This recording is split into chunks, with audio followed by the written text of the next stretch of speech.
tuli very most competent. Oh my God, what can I say? What should we say? What can't we say?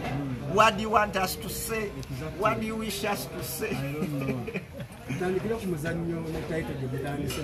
Baba Sewo ne banyabo Maulana and Rain, as usual. Tubera ku Theatre La Bonita buli Eid al-Adha idi okusala ebisolo olumala okukinjaga ebisolo be pa Theatre La Bonita mundu esekre ba artists banja bagendo tuwerekera ba comedians Amoto Mbalanguzi Madrata Ntiko MC Mariachi Muhaji Alex abayimbi King Saha David Lutalo Nina Rose Acidic Vocals Maulana sorry bande nyamba bayimbi Betina Namkasa n'abalala bangi Maulana Simuyimbi Maulana Simuyimbi olagawa ugambe Alex Mwanja ajja kuyimba ajja kola aina kena kuyimba aina kaimba kewalire ntogo mwana we yali force tukogera ku muzannyo gwe mugambe amaddaga mukako mu Adamu Kungu tulina production tulina omanyi Maulana and Rain tukola skits ne tukola drama ne tukola comedy ne music kati ebyo natugenda bikombaininga tubawe ekitabu okitegedde tulina skits ezenjawulo tugenda bazanyira tugenda bayingira tugenda bakolera stand up comedy. Oh my God, lwaki Adamu Kungu mu Africa Wars ekyo nkirinde anti jangu omanye abantu bajje kuolo abantu bajje kuolo balabe anga tukunda katini ku kyache tuongereko ku social media lwaki abayimbi abasinga abanyambo n'abasinga balina following nini TikTok oba ku social media nate bakola concert oba ebivuga nekana n'ebantu amazima gali nti tosobola kukozesa social media. Oh sahaba Islamu nako w'Oluganda salamu alaikum asidikiboko oze mwana tulako wano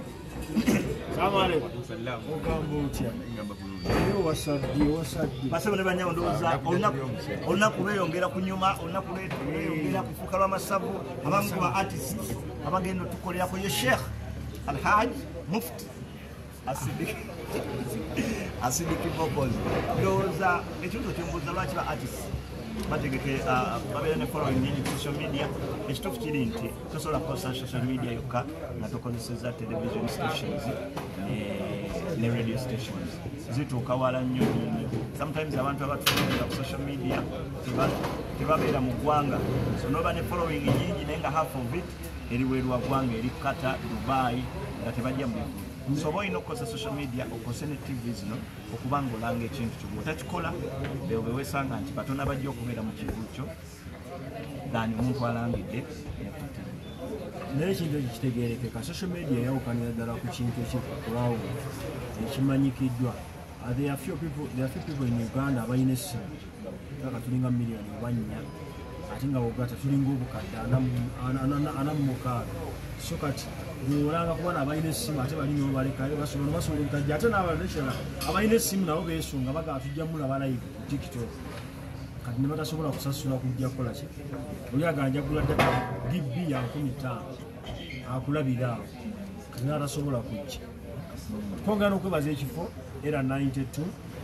kafe wano wetuli mutukoledde wennyini kutuwa ekifo kinene tukolerawo ebbanga lyonna era oba oli mulungu jja mu kitunzi salako nonywa kacyayi n'olya n'emmere n'oyeza n'emmotoka. Alini twogere ku bifaananyi bye twalaba ku trending ebyo ne Betina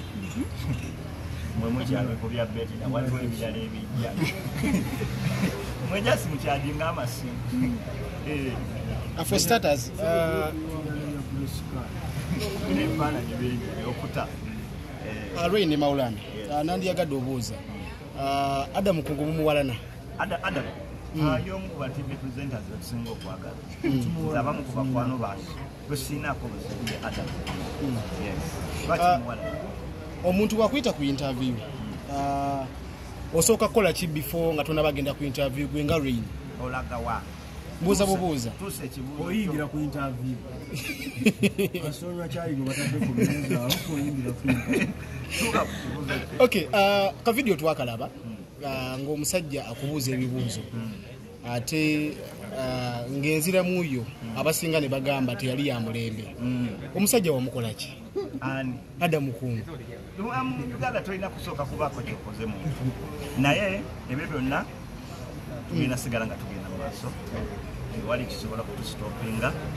okitegedde wali kisobola kutusitopinga genda mu maaso kibanga banakubuuza nga teweetegese eno generation yaffe abavubuka tugenda kukola ensobi nnyingi mu nsobi nnyingi omwo omuganda agamba mu nsobi mwe muva engolokofu ate ffe abamu tuli balwanyi tuli bannabyabufuzi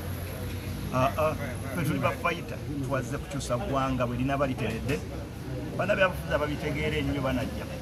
kubanga ebbanga lyonna lyetubeesize batudisappointing so kati ffe katwekwatiremu era n'abavubuka bali eyo bonna mbakoowola mujje mwenyigiremu mu byobufuzi by'eggwanga kuba Ssaabasajja Kabaka yagamba guno omulembe gwaffe abavubuka so guno bweguba omulembe gwaffe abavubuka buli muvubuka alina okwenyigira mu byobufuzi oba otya kati buli omu ajje eno collective effort kibi nnyo okubanga muli mu lutwalo mulwana munno ne bamukuba essasi ku ggulu ate n'osanyuka kitegeeza muba mukendeeza ennamba y'abalwanyi so tweyongere maanyi tweyongere vibe tusigale nga tulwana mpaka yetunaaterezebwa n'abamu baavaayo ne bakusunga ne bagamba Rain nga Luswa Muhammad yavaayo n'agamba omwezi ogujja gula bw'essomero erisomesa nga specifically agamba agenda kuba kusomesa kye bayita ebyobufuzi oli ready asooka abisomeye akana nasomesa ki nga tannakitegeera asooke yeesomese ye mpozi nga yanasooka mu ssomero headmaster yanasooka mu kiraasi oba principal yanasooka mu kiraasi yasooka abisome naye nga embeera we still move on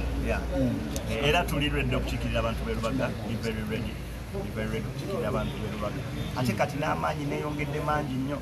infact nazzeeyo ne ku university ngenda kukola do sawa ngenda kukola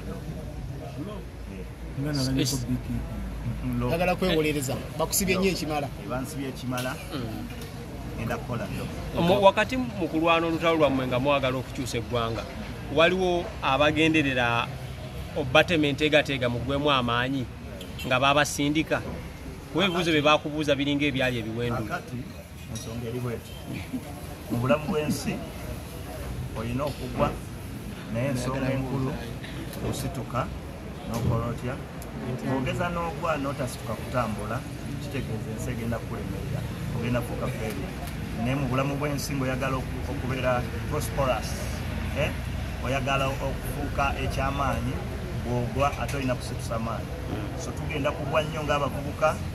mu nsobi ze tukola ng'abavubuka naye ate tugenda kusituka nga tuli b'amaanyi nnyo nnyo nnyo kyakuyiga ki kyewayizeemu obuuza byakuyiga nti ongwabuuza tugende ku kirala ekyasho walina omusango mu kooti ne bivaayo negambibwa mulina okugobeddwa abantu abali baagala okumanya gwagobebwa gutya mwatuka ku kiba kina gwagobebwa tegwali munyeggumba omusango ogutavaamu nyeggumba bagugoba omusango kiringa we banaakulopa nti bakusanze ejjuba nga tewabaddeyo naye kooti lwetunuulya nga tewabadde ejjuba bagamba kituufu omusango nti yeguguse so omusango gwe bankwatira gwa public nuisance ng'era bwe muzze mulaba nti baganda baffe bali mu struggle babateekateekako emisango bagenda babateekako emisango gye batakozeezi gye bataziza nange banteekako gwa public nuisance ne bansiba era gutambudde kooti kumpi okumala omwaka mulamba ne final omulamuzi yalabye ng'omuntu gwe baalanga ogwa public nuisance bamugjawo ewaka kati simanyi bw'ofuuka kyeneena mu society ng'oliwo weebase so ebyo Uganda tuzze tubiraba nga baganda baffe babasibasibako emisango naye kooti yanejereza era kati ndi free sirina musango gwonna mu kooti ensonga lwaki mbayitako ididde mujje tunyumirwa amadda ga mukaago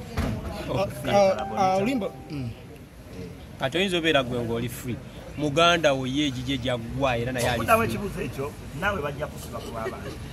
tusabira ekyamutukeko ojja kuba musaale mu kunnyonnyola ensonga ezimansannaku buli muntu ajja kusibwako buli muntu ajja kulozaako kwanda mukumu buli muntu e-Uganda bwe tuteebereremu ojja gendako mu basement ndi free oba olinayo n'ababo nabo ku lunaku olwo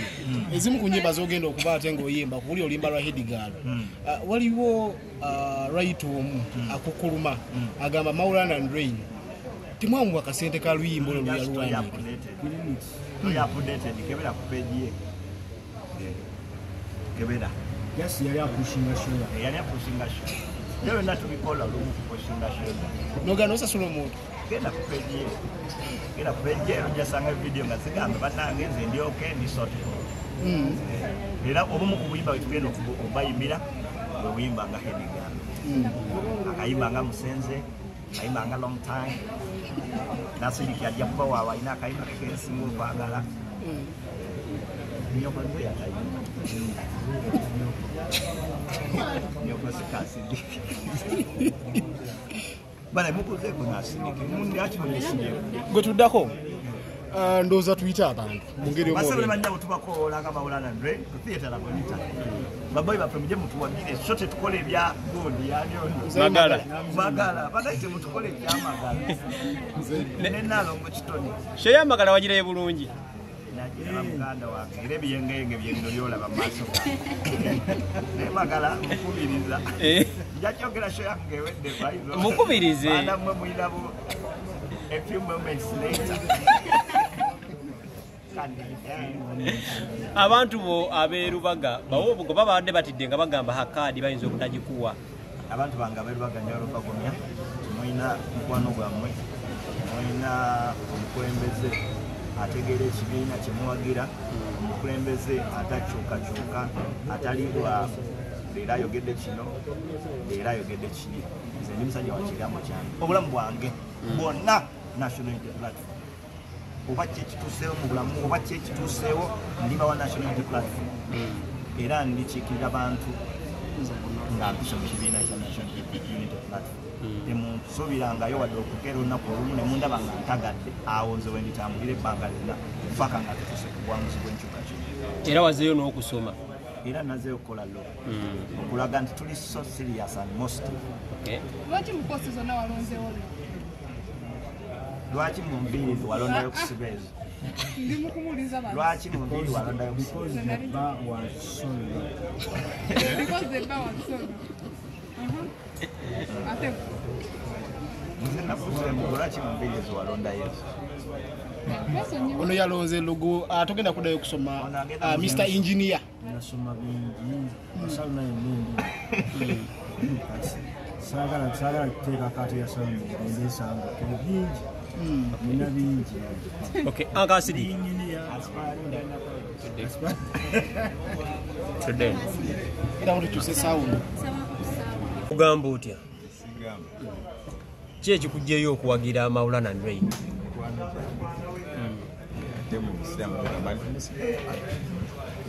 okimanyi bulijjawo tebamanyi nti oli musiraamu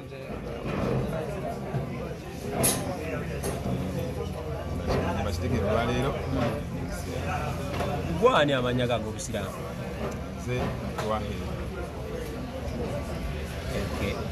musical kiri kitya watugamba abantu bawaddemu kagaapo ogenda kukomawo mu lundi naye okyasirisa paka ddi waliwo ebigambibwa nti nno ne management yakyuseemu kituufu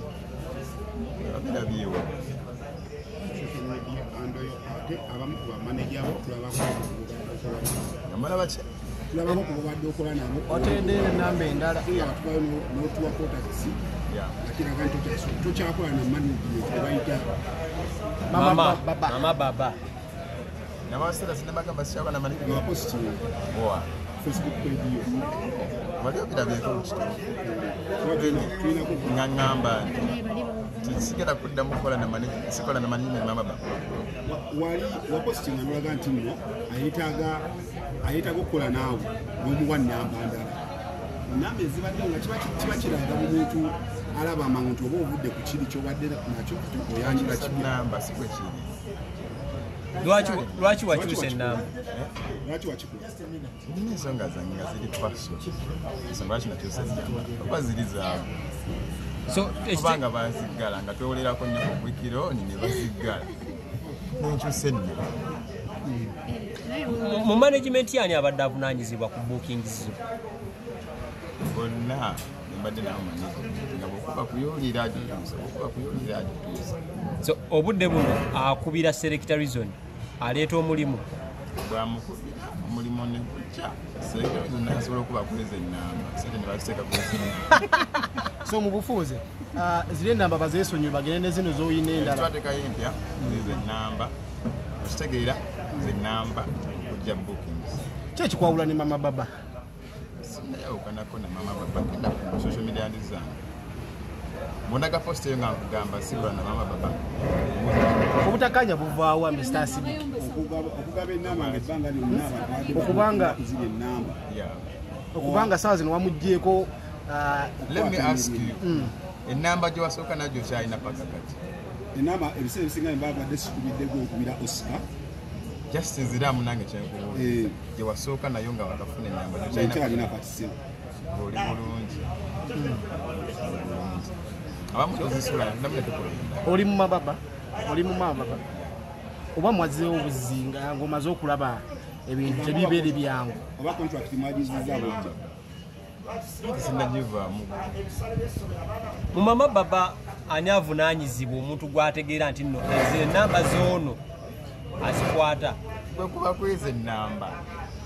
empya oba enkadde tefayo bakweza ennamba yenna akwata yogera naye mugambe kyogala ogamba sidikifokosi wallahi kigatuuka. bakuyisizza bulungi ebbanga lyomazeemu otuuka kati bulungi nnyo onyala oŋŋambe ekiki kyobadde olaba kwa sidikifokosi. If I'm not the best, I'm among the most well-branded artists. ogambye otya? I would have said, if I am not the best, then I am among the most well-branded artists in the generation. Ekyo nnyini ekya branded sawa zino nga kitawaanya abayimbi abadde ku Coffee Marathon babagamba mbu Diamond yakoze nnyo oluvimbo ng'owakirabye otya? Bwe batyo bamu brand. Abayimbi b'e Uganda basomese branding because abantu nga Edirisa Musuuza butuyita Eddie Kenzo yavuddeyo n'agamba ye branding sawa zino ayinza okuba tabyetaaga. Nange njagala kwe branding akutuuka wali sisobola musomesa nange negomba kyange ate ntandika omusomesa. branding gwotegeera ki oli bwagamba abayimbi mwe branding kirimu ebintu bingi nnyo ng'otegeera ki bingi nnyo olina okuleeta abazadde mu school fees nziremu kusomesa buto. Naye ate abayimbi b'e Uganda bakomplaininga Diamond yabayisizaamu eggaali. Anti kugambye ate kati kino tosobola neekirala abatuwa emirimu balina ebintu bo bye balabirako bwe batyo bwe baateesa bwe tomanyi baateesa kuki omanyi oti oba alinayo sho endala jagenda obayimbira endala tomanya tolibale tusuubirako Coffee Marathon nga kuliko acidic vocals bwe tekyakunyiganga abalala okagaana. nze mu industry nakabeeramu emyaka emeka professional otegeera era nibwe mbanga nti nno njagadde embiireyo omuntu asobola okugaana agamba nedda tengenda okuteekako be bano ne bano babifunebeera wano e Kampala ne byonna tetubeerako ffenna balina bebatwala n'abantu ne batuleka you understand omanyi oti omulindo oguddako nange jabbeerayo okkiriziganya n'olusanvu bagamba bamuwadde lusanvu wali ebintu sagala kunonoza nnyo kintu ekitali kyange omanye nnyo olumwa nnyo you understand kati omumbira kunimanga muninaviiri ajja ate nga ntegedde nnyo kansigale no mu kizikiza kyange nange ne branding nga bwenjagala okubeera with the time nange bajja kumpa ku lusanvu.